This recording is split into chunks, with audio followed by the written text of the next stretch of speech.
Okay.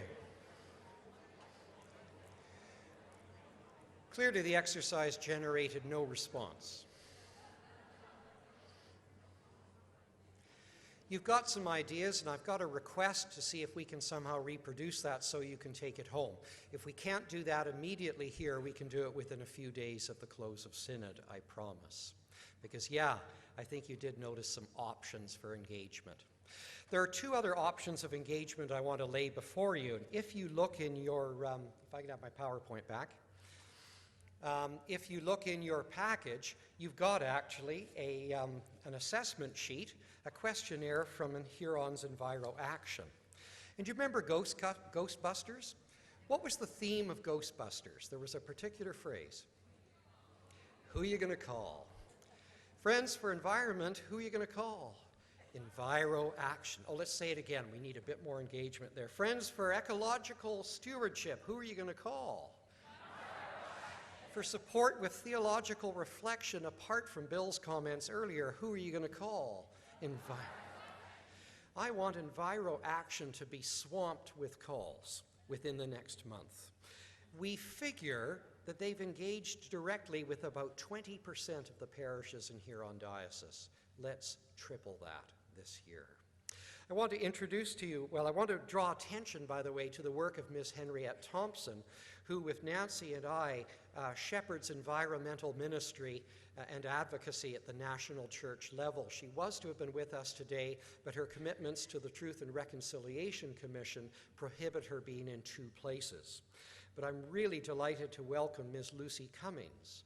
Lucy is based in Toronto, and she's the executive director of a group called Faith in the Common Good, who sponsor a program called Greening Sacred Spaces. They have a separate display out in the hallway. Lucy's come to bring greetings to the Synod and briefly encapsulate her ministry. Welcome, Lucy. Thank you.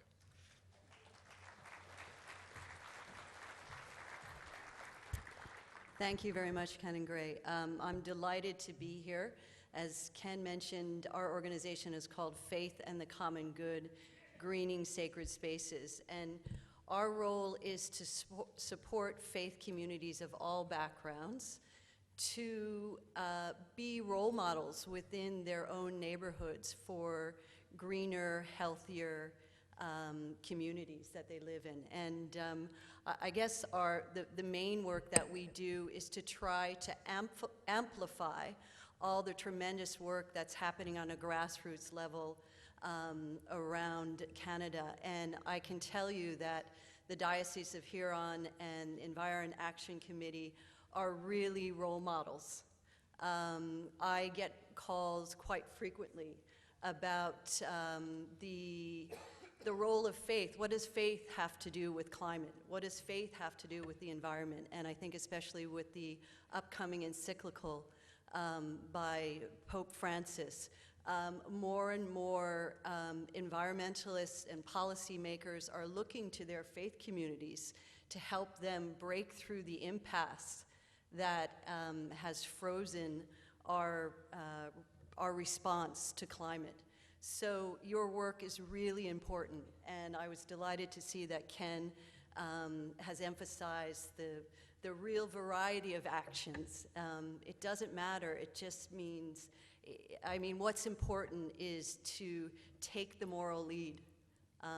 Our young people and our communities depend on us. So thank you all for all the great work that you're doing, and I'm delighted to be here. And if I can answer any questions, I'm at a table among the many tables, so thank you. Thanks.